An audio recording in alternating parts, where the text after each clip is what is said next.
என் அன்பு குழந்தையே, உனக்கான நல்ல விஷயங்களை செய்து கொடுப்பதற்காகவே உன் தாயானவள் இன்று உன்னை தேடி வந்திருக்கின்றேன்.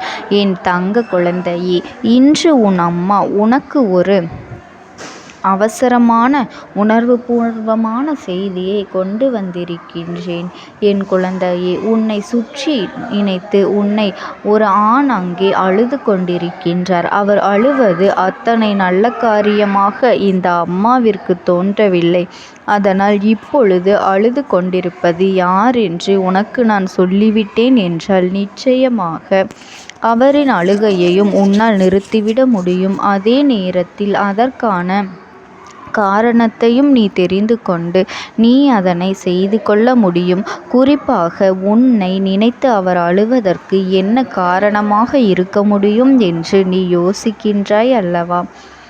என் பிள்ளையே, அதிகமாக யோசிக்க வேண்டாம். உனக்கு இந்த அம்மா நான் என்னவென்று சொல்லித்தர முன்வந்து இருக்கின்றேன். உன் வாழ்க்கையில் நடக்கின்ற ஒவ்வொரு உண்மைகளையும் உனக்கு நான் தெளிவாக சொல்லிவிட வந்திருக்கின்றேன். இந்த அம்மாவினிடத்தில் எப்பொழுதுமே ஒளிவு மறைவு என்பது இருக்கக்கூடாது. எதையுமே வெளிப்படையாக உன்னிடத்தில் சொல்வதை வந்திருக்கின்றேன். ஒவ்வொரு நாளும் உனக்கு இந்த அம்மா நான் சொல்கின்ற ஒவ்வொரு விஷயங்களும் உன்னுடைய வாழ்க்கையின் நுணுக்கமான விஷயங்கள். தெய்வம் நம்மிடத்தில் வந்து இதையெல்லாம் சொல்லும். தெய்வம் வந்தால் என்ன சொல்லும் என்று நீ நினைத்திருப்பாய். உனக்கு நல்லது நடக்கும், உன் வாழ்க்கையில் நீ நினைத்தது எல்லாம் உனக்கு கிடைக்கும் என்றுதானே நீ இருக்கின்றாய். உன்னை நினைத்து ஒரு ஆண் அழுது கொண்டிருக்கின்றார் என்று சொல்கின்றாளே என்று யோசிக்கின்றாய் அல்லவா? என் பிள்ளை, முன்பெல்லாம் ஆசிகளை வழங்குவது மட்டுமே தெய்வத்தினுடைய முக்கியமான பணியாக இருந்தது. ஏனென்றால் அவரவர் கஷ்டங்களை அவரவர்களே எதிர்த்து கொள்வார்கள். அவரவர் பிரச்சனைகள் அவர்களுக்கே பெரிதாக தெரியாது. எதுவாக இருந்தாலும் தெய்வத்திடம் கொண்டு வருவது சற்று தாமதமாகத்தான் வருவார்கள். இந்த நிலையில் இனிமேல் நம்மால் முடியவே முடியாது என்று நினைப்பார்கள். அப்பொழுதுதான் அதை தெய்வத்திடம் கொண்டு வந்து சேர்ப்பார்களே தவிர இப்பொழுது போல கிடையாது. இப்பொழுது உள்ள பிரச்சனைகளுக்கெல்லாம் மனதில் எப்பொழுதுமே கவலைகள் அதிகமாக இருக்கின்றது. ஒரு சிறு பிரச்சனைகளை வாழ்க்கையில் அதை தாங்குகின்ற மனப்பக்குவம் இன்று இருக்கின்ற குழந்தைகளுக்கு ஒரு துளி அளவும் இல்லை என்பதுதான் உண்மை. என்ன நடந்தாலும் எப்படி நடந்தாலும் அதை நினைத்து வருத்தப்படுவதற்குத்தான் நேரம் இருக்கின்றதே தவிர ஒருபொழுதும் அதனை உடனடியாக சரி செய்ய வேண்டும், எதிர்கொள்ள வேண்டும் என்று நினைப்பதில்லை. கதறி அழுவதும் சத்தமிடுவதும் கையில் கிடைத்த பொருட்களையெல்லாம் தூக்கி எறிவதும் இதுதான் இங்கு பல பேரினுடைய நிலைமை. கோபத்தினுடைய வெளிப்பாடும் கண்ணீரினுடைய வெளிப்பாடுமாக இருக்கின்றது. இன்னமும் சிலர் பிரச்சனை என்று ஒன்று வந்துவிட்டால் உடனே நன்றாக சாப்பிடுகின்றார்கள், அயர்ந்து தூங்கிவிடுகின்றார்கள்.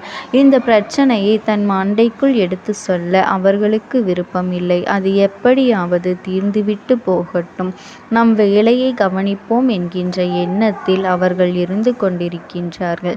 இப்படியெல்லாம் செய்யும் பொழுது இந்த வாழ்க்கையானது உனக்கு கொடுக்க நினைக்கின்ற நன்மைகள் எல்லாம் எப்பொழுது உனக்கு கொடுக்கும் என்பதனை கூட உன்னால் சரியாக புரிந்து கொள்ள முடியாது. அப்படி இந்த வாழ்க்கை உனக்கு ஒவ்வொன்றையும் தந்து கொண்டிருக்கும் பொழுது இந்த அம்மா சொல்வது உனக்கு விளக்கமாகத்தானே இருக்க வேண்டும். சற்றென்று ஒரு விஷயத்தை சொல்லி உனக்கு முடித்து விட்டால் அப்பொழுது உனக்கு புரியாது வாழ்க்கையில் என்ன நடக்கின்றது என்று. அதனால் இந்த அம்மா சொல்கின்ற ஒவ்வொரு விஷயங்களையும் நீ கவனமாக கேட்டு உன் வாழ்க்கையில் நடக்கின்ற உண்மைகளை என்னவென்று நீ எப்பொழுதுமே தெரிந்து கொள்ள தயாராக இருந்து கொண்டிரு. உனக்கு சொல்கின்ற விஷயம் என்ன என்பதன் என் தங்க குழந்தையே, இந்த அம்மா சொல்கின்றது உனக்கு புரிகின்றது அல்லவா? நான் அழுது கொண்டிருக்கின்றார் என்கும் பொழுதே சற்றென்று உனக்கு என்ன தோன்றுகின்றது? பொதுவாக ஒரு பெண் அழுகின்றாள் என்று சொன்னால் நாம் உடனடியாக நம்பிவிடுவோம்.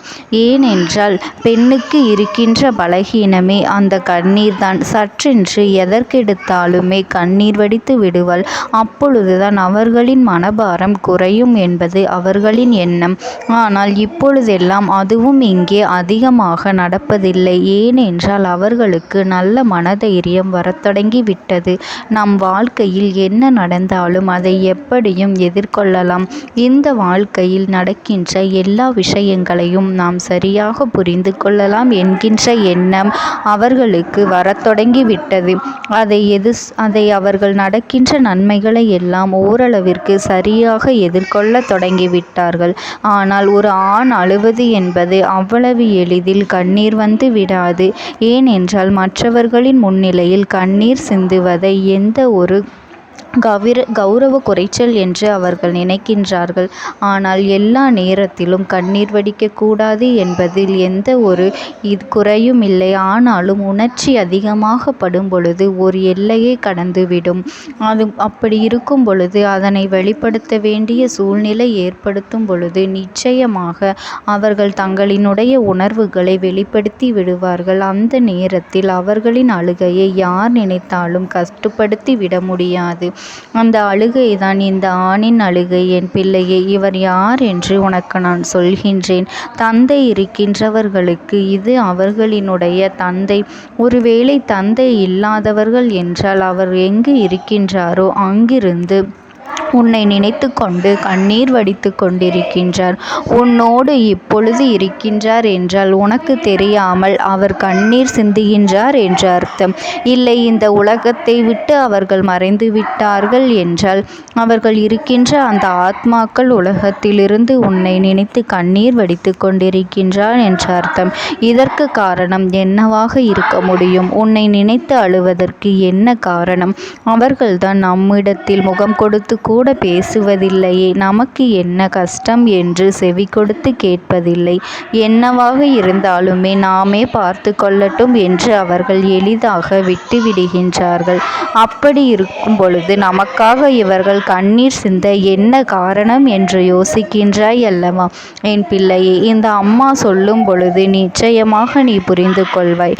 பெண்கள் எப்படி தங்கள் உணர்வுகளை கட்டுப்படுத்த முடியாமல் சற்றென்று வெளிப்படுத்தி விடுகின்றார்களோ அதுபோல ஆண்கள் எந்த உணர்வையும் வெளிக்காட்ட தெரியாதவர்கள்.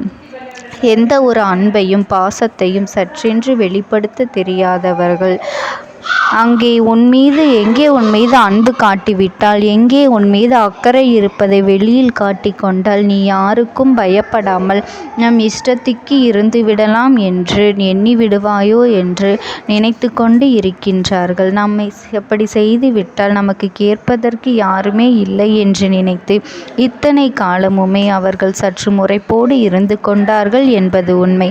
அதற்காக உன் மீது அக்கறை இல்லாதவர்கள் அல்ல. உன் வாழ்க்கையின் மீது எந்த விதத்திலும் உன்னை சாதிக்க முடியாது என்று நினைக்கும் பொழுது உனக்கு ஊக்கம் அளிக்காதவர்களாக இதையெல்லாம் புரிந்து கொண்டு என் குழந்தையே, நீ இவர்களின் மனதில் இருக்கின்ற வேதனை உன்னுடைய வாழ்க்கையை பற்றி, உன்னுடைய எதிர்காலத்தை பற்றியது என்பதனை நீ தெரிந்து கொள்ள வேண்டும்.